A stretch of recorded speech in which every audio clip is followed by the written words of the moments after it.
तुमचं कौतुक आहे. आज तुम्ही सगळेजण जे शिवसेनेत आलेले आहात तुमचं कौतुक आहे. कारण सत्तेच्या नादाला लागून भले भले बिघडलेले आहेत, भले भले गेले आणि आता गेल्यानंतर कपाळावरती हात मारून बसले. कारण आता अशा वेळेला गेलेत की तिथली सत्ता आता जायची वेळ आलेली आहे. सगळ्यांचे दिवस काही सर्वदा अशी सगळ्यांना फसवू शकतात असे नसतात.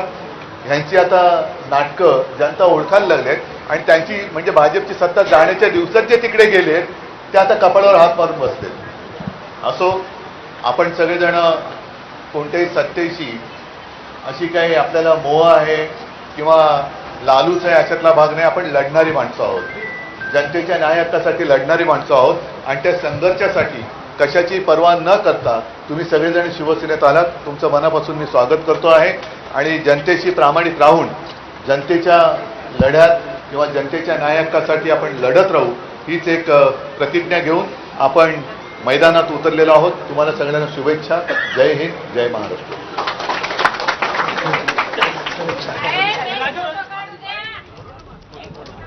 तर उद्धव ठाकरेंनी सगळ्या पदाधिकाऱ्यांचं नेत्यांचं शिवसेनेमध्ये स्वागत केलेलं आहे आणि आगामी स्थानिक स्वराज्य संस्थांच्या निवडणुकांना एकजुटीनं सामोरं जाऊ असं ते म्हणाले.